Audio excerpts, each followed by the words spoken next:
This is the Blood Red podcast from the Liverpool Echo. Real Madrid 3, Liverpool 1. The Reds with an uphill task on their hands in Europe ahead of a second leg return to Anfield. I'm Guy Clarke. Welcome to the Debrief Live here on the Blood Red YouTube channel. Thanks for joining us. Matt Addison's here with me as we bring you instant reaction to the Champions League quarter-final first leg defeat to Real Madrid. Matt, first question I'll ask you. 2-0 down at half-time. If I told you then it had finished 3-1, would you have taken it?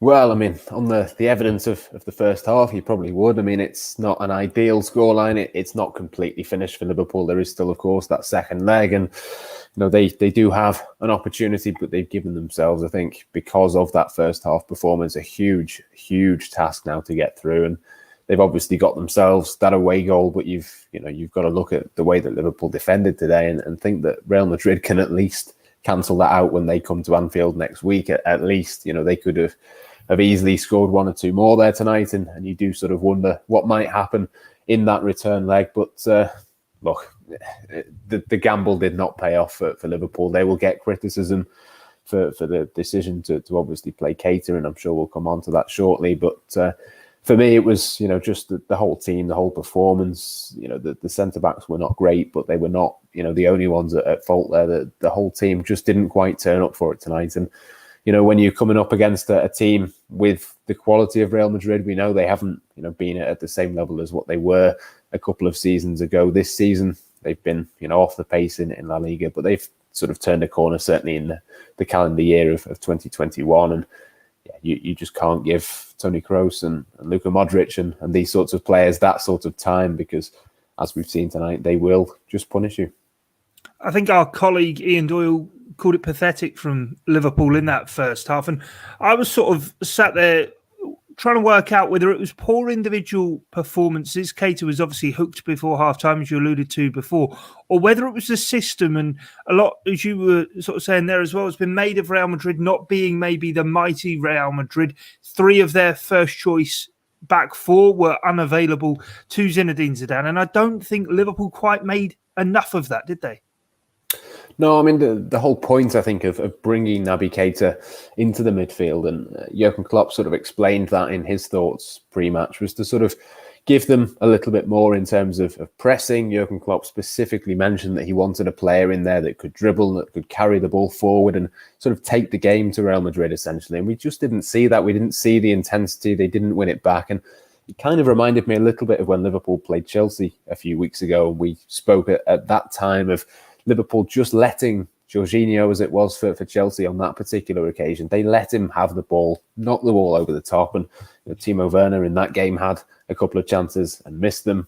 Tonight, Real Madrid, you know, didn't let Liverpool off the hook in that regard. They've got, you know, better, more clinical players than Timo Werner, and they punished Liverpool in that regard. So for me, it was, you could sort of say it is the system. It was the individual players. You can sort of spin it whichever way you want, really. But the bottom line is that Liverpool just didn't have that intensity in the midfield. I thought they were a lot better, actually, when Thiago came on. He obviously got himself the typical yellow card that he tends to do quite frequently. But I did think they upped it a little bit in that regard. But, you know, it wasn't just Naby Keita. I thought Gini Wijnaldum was equally as poor as Keita could easily have been the player to come off there. You know, even Fabinho, we've, you know, spoken at length about him in recent weeks, and rightly so. But even he didn't look quite at the level. And it was just that collective, really, of Liverpool obviously not being able to keep the ball, not being able to press it. Even when they did win it back, as I say, they just couldn't quite keep hold of it. And obviously, if you keep giving that sort of quality, Casemiro, I've not even mentioned, he's been one of Real Madrid's best players this season. If you give them that opportunity, that time on the ball, time and time again, eventually you do get punished. Yeah, lots was made sort of, I suppose, 10 years or so ago of that Barcelona midfield, 3 of Busquets and that axis in front of him of Xavi and Iniesta. But when you look at Modric and Toni Kroos, you realise these are guys who have passed Real Madrid to 3 successive Champions League wins. Of course, they had the great Cristiano Ronaldo leading the line in that side, much like that Barcelona team had Lionel Messi. But if you're going to sit off them and let them pass the ball around, they're going to do damage, as was proven with that first goal and plenty of other opportunities within that first half. Toni Kroos just picking Liverpool off. Yeah, I mean, I picked out the midfield as being a crucial area, and I think Jurgen Klopp will get some criticism for his midfield selection because that was where the game ultimately was going to be won and lost. I know, obviously, Benzema would have fancied his chances against the two centre-backs. You could say, bringing in Diogo Jota up front could have been something that the game could have turned, in Liverpool's favour in that regard, as Jurgen Klopp obviously went with him rather than Firmino. But Real Madrid's real strength this season has been in that midfield.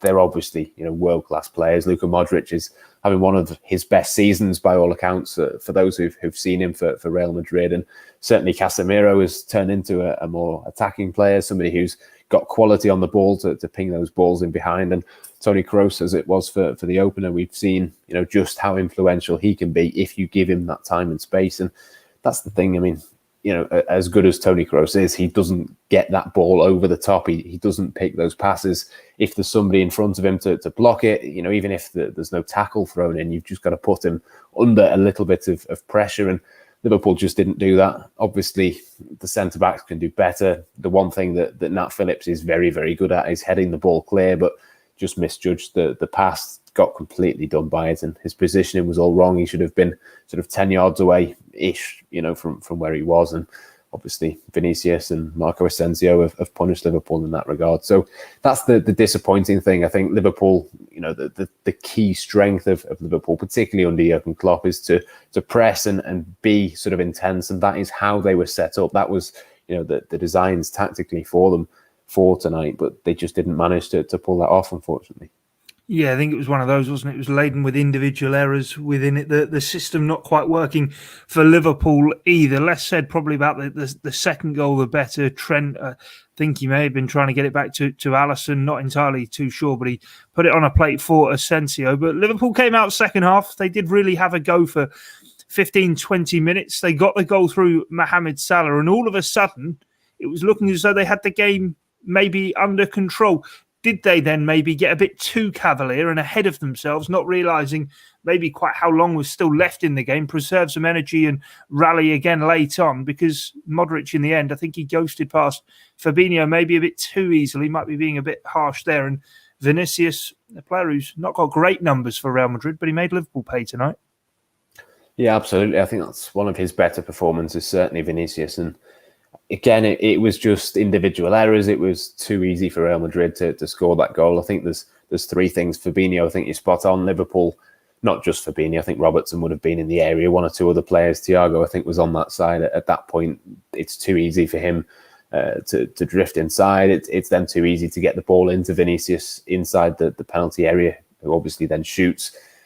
Can the centre-backs get closer to him? Yes, of course they can, but they don't manage to do that. And then Addison probably could do a little bit better with the shot as well. It wasn't the hardest shot in the world, wasn't perfectly in the corner. I think he could potentially have done a little bit better with that. So I think there's a few different bits to pick apart on that goal. And I think that is the real killer for Liverpool. If, they could have gone on, and even if it had finished only 2-1, you'd sort of fancy them a little bit more. But the fact that there is that 2-goal advantage for Real Madrid, you really have to think, certainly, with that midfield that we've discussed, they will be able to control the game at Anfield for large periods. They will be able to keep hold of the ball, which Liverpool weren't able to do tonight. And we know they come alive, don't they, Real Madrid, at this stage of the competition. This is what they've always done brilliantly well, particularly over the last few years with Zidane, with these same players, essentially, to be honest. Obviously, Cristiano Ronaldo and Gareth Bale have been there in the past, but certainly the midfield and the core of that Real Madrid team have been there. They've done it before, and that's the worry for Liverpool now, is that they've given themselves maybe just a little bit too much to do to turn this around, particularly, obviously with the players that they're missing. But yeah, I think that's the disappointment for Liverpool. It's individual errors. They didn't play anywhere near the level that they should have done, and I think there's a few players. Naby Keita, of course, will get the headlines for being hooked, but there was a few others there. I didn't think Sadio Mane had a particularly brilliant game. Thiago did some good stuff, some bad stuff. Wijnaldum, as I said, was atrocious first half, much better second half. But yeah, it's just the inconsistency of performances across the pitch, I think, has cost Liverpool there. Yeah, I think maybe as well, it going from 2-1 to 3-1, it's gone from something that maybe looked probable at Anfield to now possible. Just the the stakes. Certainly with Real Madrid, they will be favourites heading into the game at Anfield. But before we get on to how Liverpool do turn it around in 8 days' time, I want to ask you about the second goal, Matt. A lot of talk about it should have been a foul on Sadio Mane and Liverpool should have had a free kick. Now, don't often like talking about big refereeing decisions, but that did seem a huge one, albeit 10 minutes earlier, Ozan Kabak, for me, looked as though he'd got away with giving away a Stonewall penalty. Yeah, I mean, I thought the referee had a very strange night, Felix Brick, one of the best referees in the world, to be perfectly honest. He's one that would normally take charge of these big games and have sort of no issues with it, but there was a few strange decisions. I think that the one you picked out on Mane, obviously, before that second goal, it was a blatant foul. I mean, it's one of those that gets given 9 times out of 10. But I think to just pick out that one and say that was the reason for Liverpool losing would be slightly unfair. Again, I agree with you with the penalty call on Kabak. I'm surprised that a little bit more, I suppose a lot more would have been made of it had Liverpool gone on and won the game or whatever. But I thought that was probably a penalty on Benzema, I think, wasn't it, inside the penalty area? It was a strange performance from the referee, but it's both sort of sides benefiting or losing out on it. So it's not one of those that I think you can really talk about. The big thing was just that Liverpool simply didn't turn up, and we know that the referee can have a huge impact on these games, but for me he was equally as poor for both teams. It certainly wasn't the reason that Liverpool haven't got anything from this. And it's a bit of a worry. You mentioned there that the sort of the second leg being at Anfield, and I suppose in normal times you'd sort of have a little bit more sort of optimism that Liverpool could turn it around. The fact that there's no fans, the fact that it's a very different situation this season. I'm clutching at straws here, Matt. I know I am, but I think it will have more of an occasional feel about it than tonight. I think tonight it very much felt like it was on a training ground in the middle of nowhere.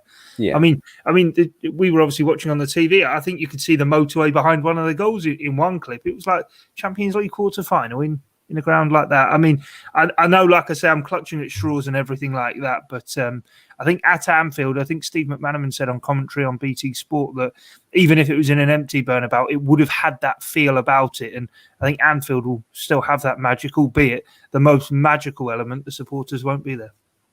Yeah, no, I understand that. I completely get that. But I think, for Liverpool to disrupt Real Madrid, a team as experienced and as able to control and dominate, that the fans would have been huge.